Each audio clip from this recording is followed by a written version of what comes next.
Ce message, ce matin, est pour toute l'Afrique et spécialement l'Afrique francophone et ceux de la diaspora.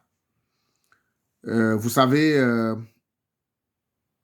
je vois à peu près la réponse que Son Excellence Ibrahim Traoré a donnée suite au message de Emmanuel Macron.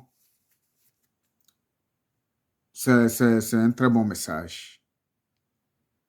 Alors, pourquoi je t'invite à le regarder? Parce que ça appelle vraiment à une prise de conscience, surtout nous qui sommes dans la diaspora. Et nous devons rapidement faire tout possible pour être ensemble.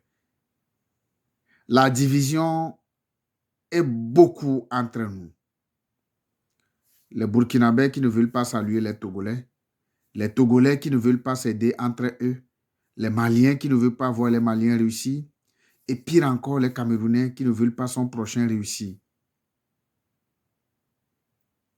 Si jamais on n'est pas ensemble, comment on peut combattre ça?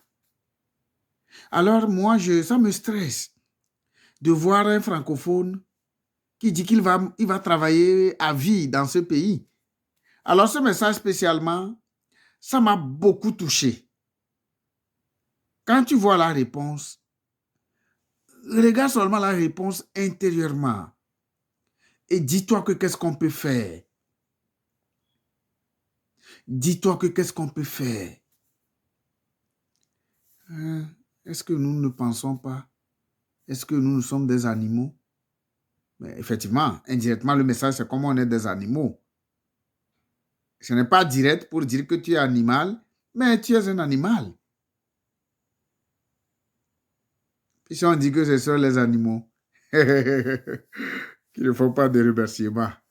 Alors, tu vas écouter, moi je te laisse écouter ce que le président, son Excellence, Ibrahim Traoré a dit, et pense là-dessus, et tu verras que il nous interpelle, toi et moi. Alors, si tu ne comprends pas, rejoins notre équipe Finable la solution. Nous voulons aussi participer à la reconstruction de cette Afrique-là. Et sois fier.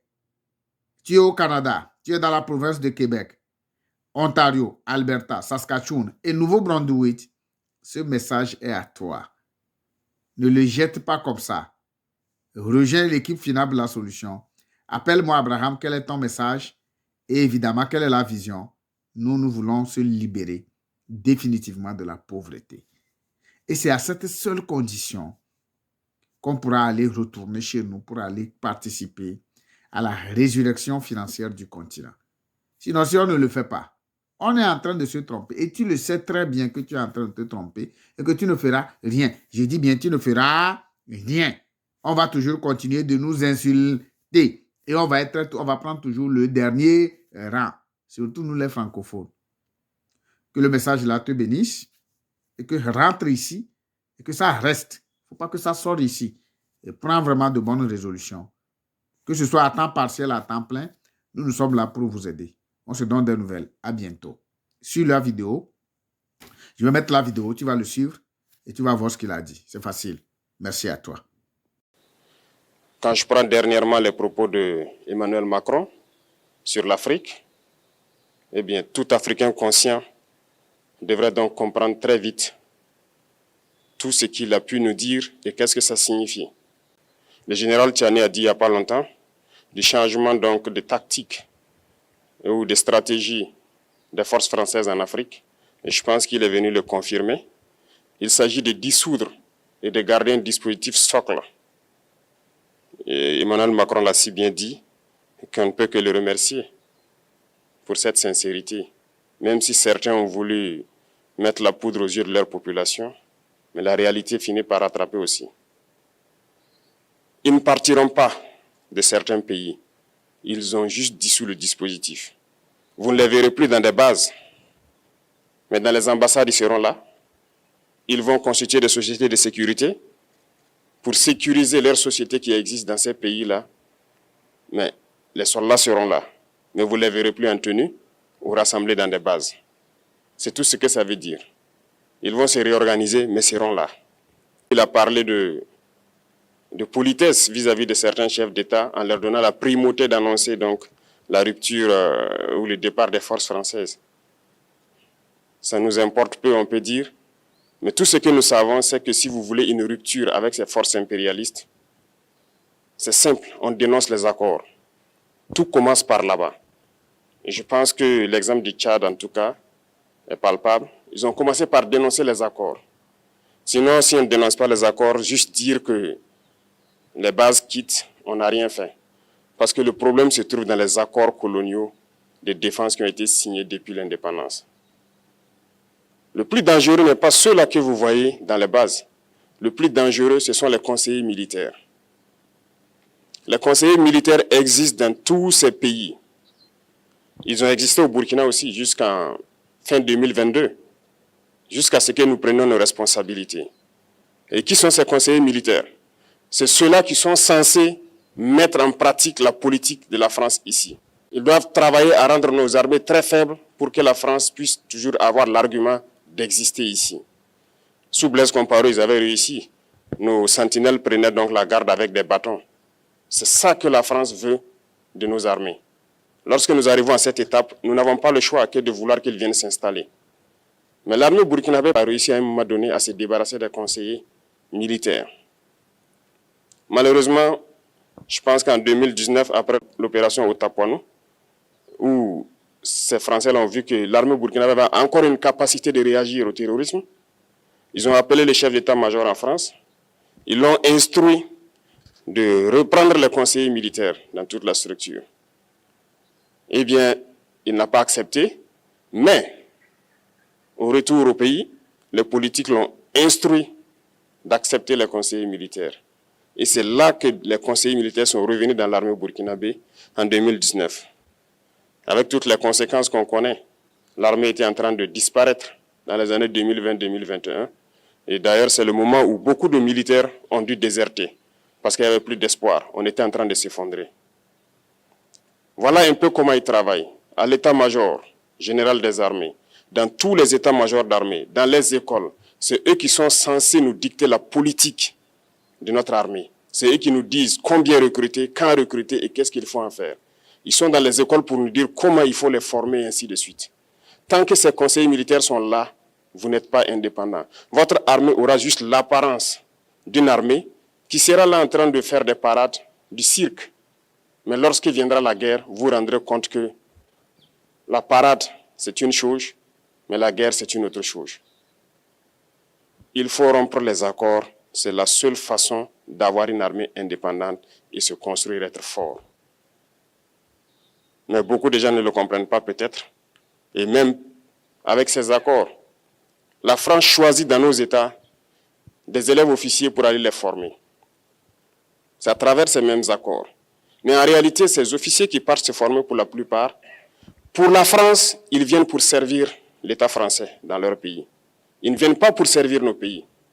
Ils les forment pour qu'ils viennent servir les intérêts de l'État français. J'en veux pour preuve.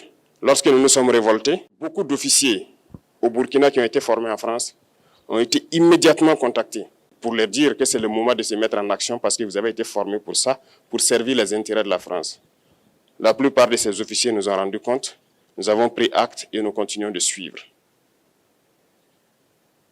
Lorsque un officier formé en France arrive dans son pays et par malheur meurt soit par accident ou bien sur le champ de bataille, en France, il y a une nuit d'hommage aux morts dans l'armée, comme partout ailleurs. À la nuit d'hommage aux morts, on cite le nom de l'officier en question et on dit « mort pour la France ». Il ne le forme pas pour servir son pays, il le forme pour servir leur État. Et dans beaucoup d'États africains, il y en a plein de ces officiers. Combien sont patriotes, Dieu le sait. C'est une leçon que Emmanuel Macron a donnée encore aux chefs d'État africains, de se rattraper et de pouvoir vraiment mener cette lutte contre l'impérialisme. Mais en plus de ça, il a aussi insulté tous les Africains dans ses propos. Il y a une partie qui a retenu mon attention, là où il parlait d'ingratitude. Et que l'ingratitude est une maladie non transmissible aux humains. Lui, il est humain. Notre ingratitude n'est pas transmissible à lui. Voilà comment ce monsieur voit l'Afrique, voit les Africains. Nous ne sommes pas des humains à ses yeux. Peut-être que c'est lui qui n'est pas humain, il ne se met pas dans la classe des humains. Mais s'il y a bien un ingrat, c'est bien lui. Je pense que s'il n'est pas athée et qu'il prie, à chaque matin qu'il se réveille et qu'il prie, il devrait aussi prier les Africains. Parce que c'est grâce à nos ancêtres qu'il existe aujourd'hui une France. Il devrait nous prier. À ses yeux, nous ne devons pas être des humains, nous sommes plus que des humains. Ce sont des messages très forts qu'il passe. Moi, je pleure le peuple français. Mais quand même, il est bien pour l'Afrique. Il est un mal nécessaire pour nous. Ceux qui veulent se réveiller, se réveillent. Ceux qui ne veulent pas se réveiller, comme on le dit, on ne peut pas réveiller quelqu'un qui ne dort pas. Les Africains doivent se réveiller. Nous devons travailler à être indépendants, à faire au moins ce que nos peuples connaissent le bonheur. Et la lutte contre l'impérialisme, c'est ça. Il faut décoloniser les mentalités, prendre en compte toutes ces données-là, parce que le monde nous donne tellement d'exemples à voir. Pour eux, il n'y a pas de morale. Ils peuvent vous désigner aujourd'hui terroriste, mais demain, vous êtes un héros. Par leur simple bouche, ils décident de ce qu'ils font. Ils parlent de démocratie, mais ils se font eux-mêmes des coups d'État constitutionnels entre eux. Ils parlent des droits de l'homme, mais ils déciment des populations ailleurs.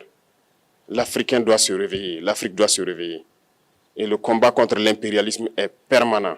Et je vous invite à incorporer ce combat, à travailler en sorte que nous soyons réellement indépendants, que nous soyons autosuffisants et que nous puissions nous développer, connaître le bonheur, ce à quoi notre peuple aspire. Merci, je vous souhaite une très bonne journée, une très bonne semaine et une très bonne année.